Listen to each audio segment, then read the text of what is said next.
There's a version of you that never sleeps in, never skips training, never wastes time. There's a version of you who never fails. It is waiting for you. Genuinely ask yourself a question, you at home. If you had done those things for the last 2 years, you never skipped a training, you never wasted time, you never scrolled TikTok, you never sat aimlessly on the internet typing in garbage, never played video games, you never wasted time. You never skipped training, you were training every single day. You never slept in, you were never lazy. There's this version of you. Imagine the person you would be. Genuinely imagine what you would look like. Imagine where you would live. Imagine the car you would drive. Imagine how much your woman would respect you. Imagine the love you would see in her eyes when she looks at you with adoration like a king. Imagine your existence. That person is waiting for you. And the only thing that's stopping you from being that person is your monumental laziness. You can have it. The universe is very giving. It will give you anything you work for. I've never seen somebody try for something with all of their might and not get it. The only people who do not have the things they want are the people who do not try for them. I've never seen a person wake up and say, my only dedication in life is to solve a Rubik's Cube and fail. You are not stupid. You are not incompetent. You are lazy and arrogant. It's extremely important you understand that that person is waiting for you and you are declining that version of yourself. In the multiverse, in the many different versions of the universe that exist, there is a version of you that does those exact things. And he is a greater person than you can even fathom. You can transform yourself into that guy. You can be a top G. That's exactly what I did. I knew who I was going to have to end up being before I became that person. My brother and I are not from rich families. We are not from advantaged beginnings. But I knew I had to be a big, strong, fighting billionaire. That's what I knew I had to be. Discipline is the key to success. If you cannot force yourself to do something you don't want to do, how are you ever going to put yourself through the suffering required for greatness? If you cannot force yourself to train when you do not want to train, if you cannot force yourself to work when you don't want to work, if you can't force yourself to not log into Pornhub or force yourself to eat right, how can you possibly ever become a monumentally successful person if you cannot control yourself long enough to do what must be done as opposed to what you feel like doing? The only people who get to live their lives based on how they feel are women and children. Children can cry because they feel like crying, as can a woman. A woman can start an argument because she feels like arguing, as can a child. A man must do what he is supposed to do irregardless of how he feels. That is the key component to masculinity, is discipline. If you do not have the discipline to dedicate yourself to anything, you are going to fail and be crushed by the people who can. If you only go to the gym when you feel like going to the gym, you're never going to be as strong as the people who go to the gym when they don't feel like going to the gym. That is a reality of life. So, I train every single day. I've actually heard from some people saying, you overtrain. And I explained to them, one, I don't believe in rest. I'm not you. I'm not pussy and I'm not broke like you are, Mr. Fitness Trainer, standing around the gym teaching people for $50 an hour.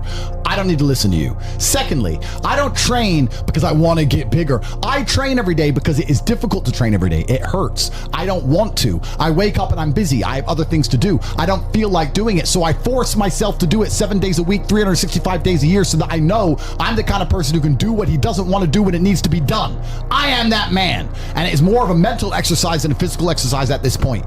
How can you ever outcompete me if I can force myself to do the things I don't want to do and you cannot? Discipline is absolutely essential for success, and you need to get very comfortable and very used to the idea of understanding that on your path to greatness, there are going to be long periods of time where you hate what you are doing, where you are dissatisfied with the actions you must undertake, where you are tired, where you are stressed. That is why it is difficult. That is why most people won't make it.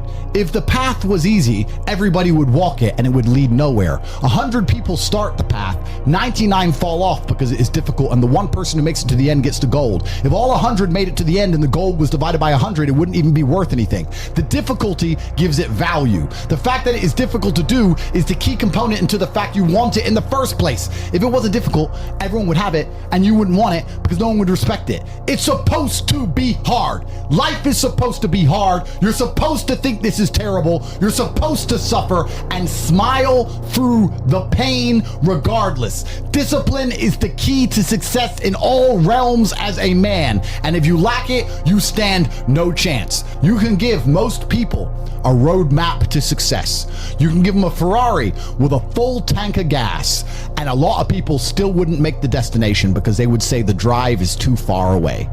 Quitters, they don't have the discipline. You can tell them exactly how to do it. You can give them the the mechanism to get there, but they don't have the discipline to complete the drive and end up at the destination. That is the majority of Earth. This is your competition. People who, even if they are told what to do and people tell them exactly how to do it and help them do it, still quit, still fail because they lack discipline. Even me, with my monumental powers, I can't make a quitter successful.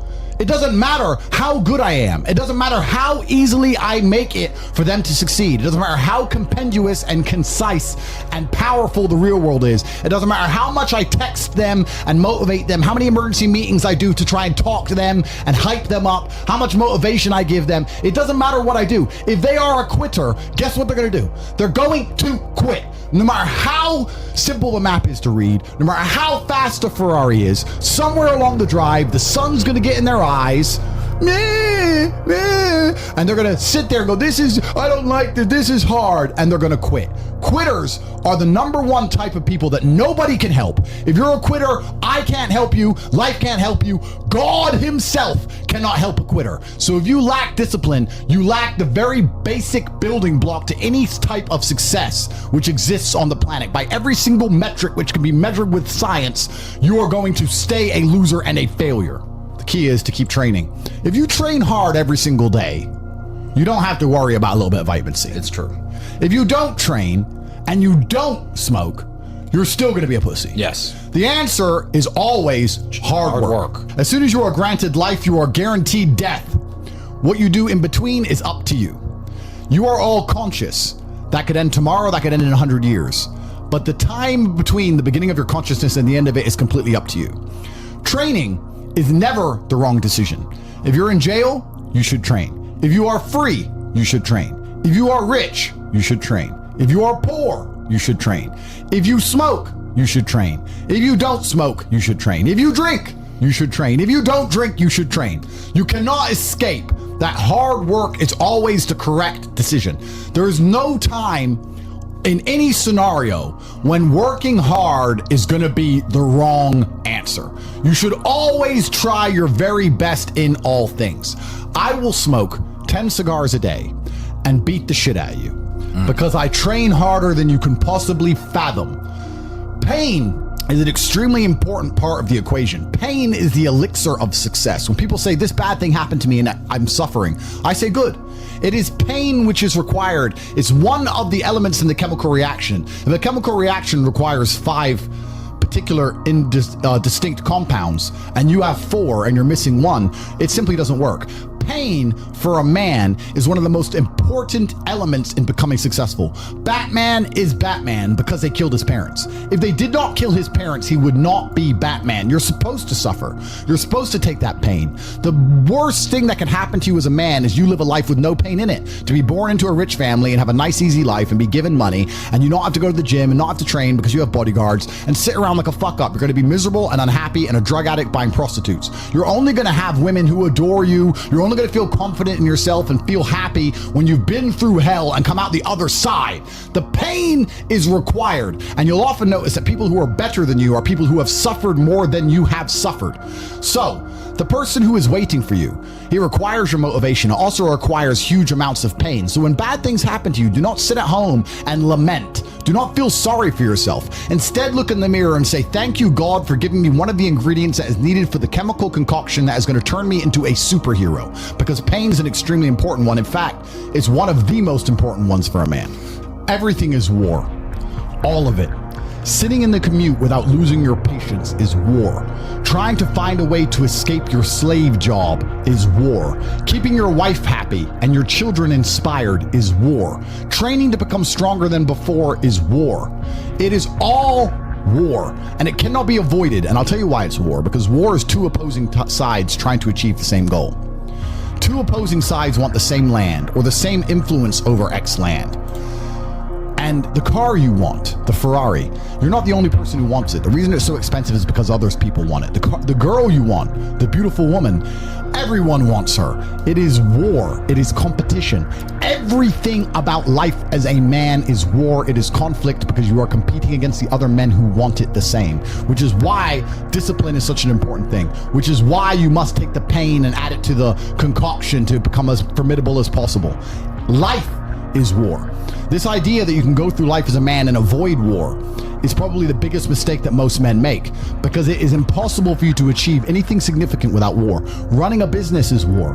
Running a hotel, running a restaurant, running an online company, it's war. Training is war. Life as a man is war. You need to wake up and view it exactly as what it is. Everything I want, other people want. Everything I desire, other men are trying to get. This is a war and I must outcompete them. That is the best possible mental model you can have. Even in jail, it was a war for who could stay most calm, a war who could control their mind the best, a war for who could suffer the least. That is war. I was surrounded by people who lost their minds and I refused. It was a battle and I was successful. Life in and of itself as a man is a never-ending struggle and a never-ending battle. It is the constant of the human condition. Evolution requires pain. While others complain that they do not feel happy enough, I'm happy I'm struggling. I don't want to be happy. I want to be great. This is the beauty of life as a man. Do you understand? I don't care. I'm happy to be struggling. I wanted to fight. You wanted to win. I wanted to fight. That's the difference. You're concerned with winning. I wanted to just fight. And we're fighting. That is the beauty of life as a man, to be great. If you concern yourself only with being happy, you are once again acting like a female or a child. Happiness is fleeting. It doesn't even matter if you're concerned only with the hedonism of happiness. You're going to drink alcohol and go to parties and go to festivals and take drugs. I want to be happy. Who cares? I want to be great. I want to be great all of the time. And let me ask you a question as a man at home, genuinely, truthfully. Would you rather be a loser who's always smiling, a happy loser, or would you rather be a stressed winner? Because I'll tell you something about winners. Most of them are stressed. We are stressed. We're stressed. Putin is stressed. Genghis Khan was stressed when his messenger turned up after a 4-week ride with updates from the battlefront of Iran. I'm sure he was stressed by what he read. Even if it was very good, even if it all looked fantastic, he started to feel stressed. Okay, well now maybe I need to go to Iran. How long is it gonna take me to get there? Maybe we need to send more horses. Maybe we need to colonize Iran. He felt stress because the beauty of life as a man is to be great. So you have to sit here and ask yourself, do you want to be a happy loser that's insignificant? Nobody knows you exist. Women don't respect you. Men don't respect you. Nobody cares if you live or die, but you get to smile all the time. Or do you want to be one of the most important people on the planet with a little bit of stress? I am brilliant because I've decided to be brilliant. And if I have to sacrifice happiness to be brilliant, then that's fine. You know what the great thing about it is? You know what's amazing what God gives, how the whole world becomes full circle? If you stop caring about being happy and you start caring instead about being great, guess what you end up being? Great. Along with great. And you know what? Yeah, happy. You end up happy if you forget about happiness and try to become great. You will never be successful if you're concerned about being happy, so forget about it. I like to consider myself a wise old man, and I'm trying my best to encourage and instigate a revolution amongst the youth where men take absolute self-accountability and they believe in themselves and they take responsibility for absolutely everything. As a man, you are most formidable if everything is your fault. If it rains outside and you get wet, that is still your fault. Can you control the rain? No. Could you have brought an umbrella? Yes. You need to blame yourself for all things, the good and the bad. And by doing this, you take absolute self-accountability, which allows you to build a mental model in which you will find solutions, 1. 2, avoid trouble because you know that anything bad happens to you is your fault. And 3, be the most fearsome competitor possible because we're living in a very competitive world nowadays amongst the elites. The people who understand that you're living inside of a fish tank are trying very hard to get out. And you have to make sure that you can outrun some of them if you want to escape. It's an age-old adage. If a bear is chasing a group of people, you do not have to be the fastest one. You just have to be faster than the slowest. The slowest person is going to die. So as long as you're ahead of the majority of people, you stand a very good chance of avoiding slavery. Being a powerful man isn't always about furious anger and instilling fear. As enemies attempt to attack your energy and lower your vibration, understand this: power is untouchable. Power may notice, but it doesn't care. Sometimes power is simply not giving a fuck. Being a powerful man isn't always about furious anger and instilling fear, meaning sometimes it is. You need to retain the capability to instill fear with furious anger. A man who cannot do that is not a man. It is one of the cards you need to have in your deck. However, more often than not, when you're in a true position of power, you will play the alternate card, which I'm describing here, is simply not caring. How can you not give a fuck about things? So I'll tell you how. If you're filthy rich and you have a strong network of people around you who you trust, and you have a good family, and you have beautiful children, you have women who love you, and you have beautiful supercars, you live with your best friends in a compound, you have armed guards, and you're proud of yourself, and you're strong, and you train hard every day, and you're monumentally successful, and all of your dreams come true, and if you want something, you can instantly snap it up. You want a Pagani, you want a Bugatti, you want a $25 million apartment, anything you want, you buy. It's very easy to not give a shit about the opinions of people who don't have one fraction of your success. And what these people are trying to do is drag me, I'm using me as an example, but we can also use it for you. When you have true power, they're trying to drag you down. They're not trying to elevate themselves. They're trying to drag you down, which is a very different thing, because it's amazing how God rewards those who are trying to build and create and elevate, and how it punishes those who are simply trying to destroy and be spiteful and negative. And these people are going to dedicate hours and hours and millions of hours of their life towards a certain cause. Thank you. To try and drag people down who they cannot affect because they're already too powerful and too large. And they're wasting their own human experience, and they're not progressing or advancing themselves in any way. They will stay brokies, and we will stay rich forever. So the lesson here is that you need to get to a position where ignoring people is a move in which you're guaranteed success. You can ignore people completely and they are benefiting you. And that comes from a position of power. And I think a lot of you at home right now, you may not be in our position, but if you're already working hard, you're already going to the gym, you're already training, you make sure that you're getting as much muscles as possible, as much money as possible, you're dedicated, you don't sleep in, you don't waste your time, you don't smoke weed, you don't play video games, you're focused on trying to become fantastic as a person. You can just ignore that girl. That girl who broke your heart or cheated on you, just ignore her. The most powerful move you can make is ignore her. Yeah, you could yell at her. Yeah, you could try and make her scared of you, blah, blah, right? That's not going to work. The powerful move is just to completely ignore her because you're on your ascent. She is likely on her descent. She likely has no intention of improving herself, no intention of becoming richer, no intention of becoming better looking. Time is against her. As she gets older, she's going to lose her looks. You're going to continue your ascent, and she's going to have to watch you for the rest of her life be the man that she could have been with that she's no longer good enough for. The best thing you can do is simply ignore her. That is the powerful move. And it's the same with also men. It's not even a gendered argument. There's men who want to be your friends right now, or who wanted to be your friend, and they did something wrong to you. And if you're on the right path doing the right things, karma, God, the universe, whatever you want to call it, is going to teach them a lesson for simply failing to be a good person to you while they had the chance. But when you have a whole bunch of money, you take care of the people you love. And that's the masculine prerogative. And even my brother and I, anyone who's been loyal to us, who's on our team, we monumentally reward. And everyone who ever displayed cowardice or sold us out or made mistakes massively regrets it, because they see how well we treat the people who are close to us. If you lack somewhere, excel somewhere else. Counter your weaknesses by honing other capabilities. If you're ugly, become filthy rich. If you're poor, be as strong as an ox. Life is unfair. The primary focus of your energies is to balance the books. And there's two different ways you could interpret that. You can, obviously, increase the attributes that you are lacking. If you have the ability to train, because a lot of people don't. Some people are born without arms and legs, but you, with 2 arms and 2 legs, are sitting at home jerking off to Pornhub, flabby and fat.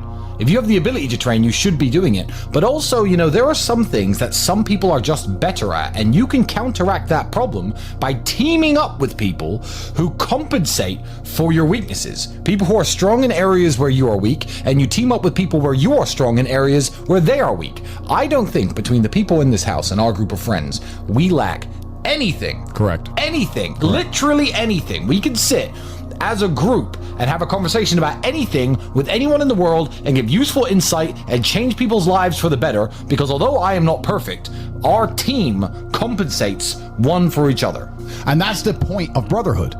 So excel in one area if you lack in others. I have people say to me, Andrew, I'm short. What do? I'm short.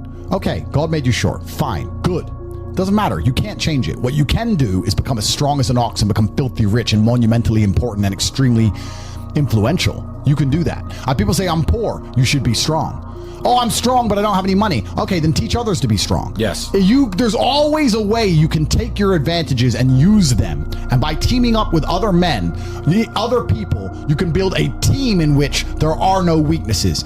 So if you have a disadvantage, you also have somewhere God has given you a distinct advantage over others. And it is your duty to excel in that realm. It is your duty to become so monumentally influential and powerful within that specific criteria in which you have the capability to be brilliant, that your weaknesses no longer appear because they can be simply overshadowed by your network or overshadowed by your absolute competence. By constructing the correct mindset, you can be in the exact same scenario you're currently in, living the exact same life with a different mental model in which you view the world, and you will not only feel more powerful, you will be more powerful, you'll achieve more amazing things, you will be greater, you will be happier with the same car, the same woman, the same house, the same income, the same everything, but your mind changes the lens in which you view the world. Lenses change things. Rose tinted glasses, perhaps dark glasses. You can put glasses on, change the lens, and you can view the world differently